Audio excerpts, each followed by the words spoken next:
Assistance para sa mga individual at pamilyang sinalanta ng Bagyong Julian, ating pag-uusapan kasama si Disaster Response and Administrative Finance Services under Secretary Randy Escolango ng Department of Human Settlements and Urban Development or DSUD. Yusek Randy, magandang tanghali po. Magandang tanghali po, Sir Jonathan. Magandang tanghali, Ma'am Nina. At magandang tanghali po sa inyong mga tagapakinig. Ayan. Nitong nakaraang binagyo po tayo ng Typhoon Julian, ang hilagang bahagi ng bansa. Ano po ang mga hakbang ng DSUD para matulungan naman yung ating mga kababayang naapektuhan ng bagyo, especially yung mga nasira, yung mga kanilang kabahayan? Sir Jonathan, ang iba't ibang government agency may kanya-kanyang role po pagdating dito sa disaster response. Ang DSUD po ang itinalaga na lead agency ng shelter cluster ng NDRIMC. So bilang lead agency ng shelter cluster, kami po ang tumutugon sa pagtulong kapag may mga nasiraan ng tahanan, totally or partially damaged kapag po dumarating ang mga ganitong kalamidad. O yun na nga po, meron kayong budget para dyan, binibigyan nyo sila ng pera. Opo. Magkano nga po ulit? Pag totally damaged po, nagbibigay kami ng 30,000 pesos. Kapag partially damaged ay 10,000 pesos po dito sa mga kababayan nating nasiraan ng tahanan. Okay. Pinisita po ni Pangulong Marcos kamakailan ang Batanes, no? Ano po ang naging orders niya po para sa DSUD? Nakita naman po natin pinadapa ng yung mga bahay po, lalo na yung mga hindi gawa kasi sa bato. Tama po. At nakita nga ho namin, pinapunta po kami ni Secretary Acusar doon sa Batanes, nakita namin yung kanilang kalagayan, nagkaroon kami ng aerial inspection kasama ng OCD, ng DSWD at yung mga media outfits or So nakita ho namin yung kanilang kalagayan at doon sa briefing na isinagawa ho ng ating presidente, pinaliwanag ho namin na ang DSUD ay may isang programa na tinatawag nga pong Integrated Disaster Shelter Assistance Program na kung saan nga po ay pwede po kami magbigay ng pinansyal na tulong para po muling makabangon sila, magamit nila sa pagpapatayo ng kanilang tahanan. Okay. Yusek, kasi may napanood akong interview sa governor ng Batanes na ang problema daw ngayon sa Batanes, kasi di ba yung mga bahay sa Batanes gawa sa bato dati? Kaya matitibay kasi nga madalas silang tinatamaan ng bagyo. Pero meron daw batas na bawal na yung mga parang yun ang problema nila eh. Pwedeng ipaliwanag niyo po kung bakit humina yung quality ng mga bahay sa Batanes? Opo, kasi dati nga nabanggit niyo, Ma'am Ninya, gawa sa bato. Ang Batanes talagang pinapasukan ng bagyo at nilalabasan minsan ng bagyo, regular na sa kanila ang bagyo.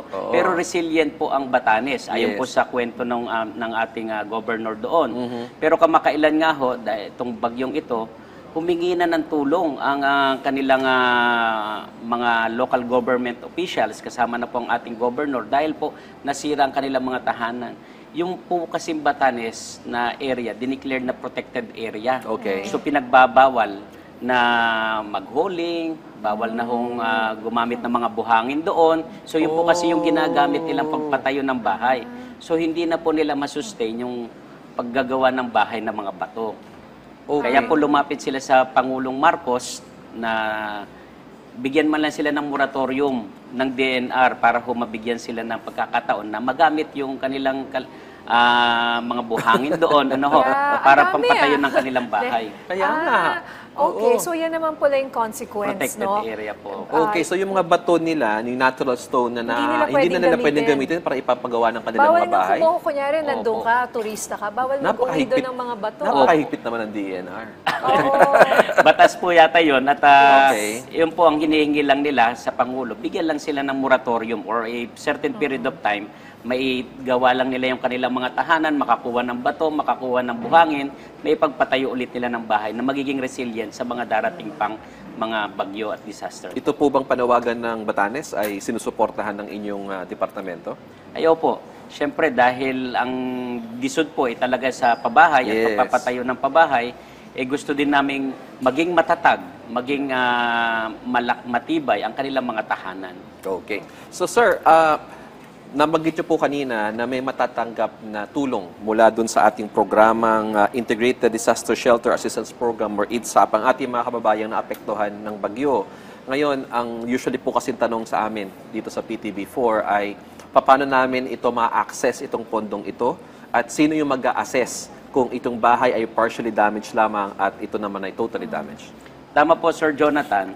Kapag po tinamaan ka ng kalamidad, either natural disaster, tulad po ng bagyo nito, lindol, or pagbaha, or kaya man-made disaster, kasama po yung mga sunog, explosion, or nagkaroon ng digmaan. Meron na rin kayong tulong sa ganon? Pag Opo, man-made? man-made and natural covered po ito. Okay. Sabi ko nga 30,000 pag totally and 10,000 partially. Paano po ito maabil? Napakadali lang po. Magsasadya po yung head of household doon sa local government unit nila, sa munisipyo or sa city hall nila. Hanapin po nila, meron po doon local housing board or local housing That is unit big, or yes. kung ano man yung katumbas na opisina noon.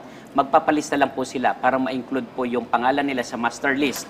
At doon po merong eligibility form, pipil up nila ho. Lalagay lang nila yung kanilang pangalan, yung members ng household nila, at saka yung lugar ho nila. Ganun lang kadali ho. At sa pag naipasa na ho nila yon, ang local government unit naman ho, ipapasa sa amin ang 3 dokumento po. Una, yung master list, nakasama yung ating mga kababayan na naapektuhan. Number 2, yung disaster report. And number 3 ay certificate of eligibility. Dinidetermine lang po ito kung totally ba or partially damaged. Saan siya eligible ho doon. So madali lang po yung 3 na yon. At pag iyon po ipinasa kaagad sa regional office po namin sa DSUD, kaagad po ibabalidate. Meron pong utos ngayon ng aming secretary, Randy, itap na natin yung ating mga key shelter agencies sa pagbabalidate. Wag lang DSUD. Sama na natin ng iba't ibang ang Pag-ibig, NHA, SHAPC, NHFC, magtulong-tulong na para mabilis ang validation. Then pag na-validate na ho, agad i-aakyat sa amin sa central office. Kami naman po, puponduhan ho agad namin. 1 to 2 days lang ang pag-akyat sa amin. Bababa na ho namin, may payout na ho kaming i-schedule. Okay. Kasi Yusek, ang problema po madalas dyan ay yung validation. Kasi may report na nanggaling sa Batanes, for example, na mayroong ganitong sakuna na nangyari. Ngunit yung pag-validate doon sa report, kasi syempre, totoo naman, may mga kababayan tayo na mga Magti-take advantage. Magti-take advantage. Ako nga Sa worry ko, ganon. what if they're just partially damaged and they say na totally Oo. damaged? So, importante po yung Tama validation. At ang ating po yatang DSUD regional office ay nasa Tugigaraw. Opo. Wala po sa Batanes. So, paano po ma-access ng mga taga-Batanes yung pondo? Assuming, for example, na-validate nyo na, pupunta po sa Tugigaraw, paano po yung plano? Opo.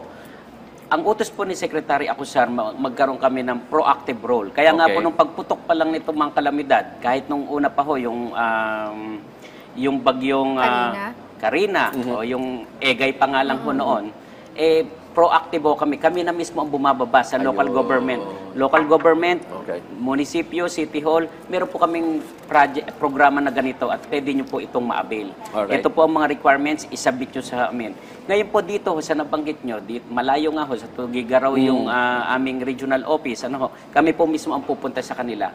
Kami ang magbabalidate, kami rin ho ang magbibigay doon sa lugar nila. Okay, so para po kayong DSWD, Opo. may payout kayo, may mga pagador kayo na pupunta doon sa mga lugar kung saan nasalanta at i-schedule nyo yung payout para sa mga kababayan nating tatanggap ng shelter assistance. Tama po, Sir Ayan, Don. ayos, okay. At sabi niyo nga kanina, no, mabilis pagka ito na-validate na, within 2 days, ay makukuha na nila yung assistance? Pag na-validate po, i-anakyat po sa central office, 2 days po, mapupunduhan ka agad namin. Mabilis lang ho kami at i-schedule na ho namin ng payout. Depende din po sa local government kailan nila gusto yung schedule nila ng payout. Pero ganun po, mabilis din naman sila. Gusto nila kagad matanggap ng kababayan nila. Siyempre. Katulad po nitong nakaraang sunog dito sa Bacoor. Wala pang 1 buwan mula nang nasunog naibigay na ho namin sa mahigit kulang-kulang na sa 500 po na nasunugan. Halos totally damaged ho lahat. Ganun po kabilis. Mabilis ho yung local government, mabilis din po kami. So Tama, nasa LGU rin yan. Dapat Yeah. mabilis rin sila. Kailangan. Yung local housing board ng Yes.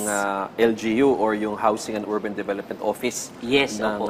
LGU usually ang kailangan mabilis din para sabayan nila yung DSUD. Opo, mabilis ang disod, sir, ha?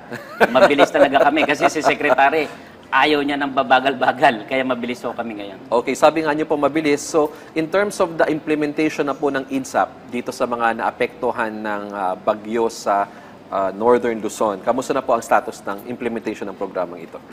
Ngayon po ay, sabi ko nga ho, kaagad kami pumunta ho doon. Nung pagputok pa lang ng bagyo, bago pa lang mag-briefing si Presidente ho nung nakaraan, actually nakapunta na ho kami yung aming mga tao ho doon. Lumapit na kami isa-isa sa mga mayors ho at pati kay Governor, nagkukontakan na ho kami. Bago ho kami magpunta doon, natawagan na kami.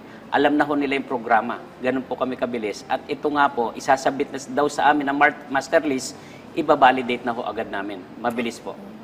So ano naman po itong 4PH project ninyo para sa Batanes? Paano nito matutulungan ng mga kababayan po natin dyan sa lugar? So iba to, balik tayo sa 4PH program. Tama po, dito sa Batanes, meron ho talaga din kaming pambansang pabahay o 4PH diyan na programa. At ang kasama nga ho dito, yung masolusyonan din, meron din tayong mga kababayan dyan nangangailangan ng pabahay. So, meron ho kaming dyan ho sa Basco, Batanes, yung itatayo po namin pabahay, nagkaroon na ho kami ng MOU, Memorandum of Understanding noong July 2023. May 7 building po na itatayo doon, 3-story bawat building po at ang capacity po niya nasa 162 units ang itatayo po namin. So hindi lang po ito kaagarang tulong yung IDSA po, yung Integrated Financial Assistance Program, meron pa rin po kaming permanenteng itutulong sa kanila. Yun nga po yung pagpapatayo ng permanenteng tahanan. Okay. Yusek, ngayong October po ay National Shelter Month. Nako, yun. Busy-busy kayong ano. Tama. Ano po yung mga naka-line up nating mga activities to celebrate this occasion? Alam niyo po, yung Proclamation 662, Series of 1995, in-issue po ni dating Presidente Fidel Ramos. Dinideklara po yung October ng bawat taon po na National Shelter Month. So ngayon po, ngayong araw na ito, pagbubukas. Every month, first Monday of the month, dinideklara po namin ng pagbubukas. Kaya kaninang umaga, bago po kami magpunta dito, ay opening po ng National Shelter Month celebration. Dito po, marami kami mga activities. Meron po kaming housing fair, mga conferences and workshop na ginagawa. May mga competition din po kami, activities. Kasama po namin yung mga key shelter agencies. Yan po yung Pag-ibig Fund, National Housing Authority. Nandyan din po ang National Home Mortgage Finance Corporation, Human Settlement Adjudication Commission, Social Housing Finance Corporation. At kasama din po namin yung mga private sector. Nandyan po yung CREBA, nandyan din po yung OSDAP. Nandyan din po yung NREA, yung SHEDA, at yung iba't iba pa hong organization na may kinalaman ho sa real estate at pagpapatayo ng pabahay. So, yun po ang ginagawa namin ngayon. Isang buwan po ito. Lahat ng regional offices po namin, may kanya-kanya ho silang mga activities sa loob ng isang buwan. At Sir Jonathan, Mama Ninya, pinaghahandaan na po namin yung next year kasi yan po yung ika-30th anniversary po. At lahat po yan, magsasama-sama kami kasama yung private sector para maging pinakamalaking event po ito. At may imbitahan po natin yung ating, kung papalarin, may imbitahan natin yung mga pinuno natin. Okay. Yes, maraming salamat, Yusek. Pwede sigurong puntahan yung website or Facebook page ng DSUD para malaman natin yung iba't pang mga detalye ng National Shelter Month. Maraming salamat po sa inyong oras. Disaster Response for Administrative and Finance Services Undersecretary Randy Escolango ng DSUD. Salamat po.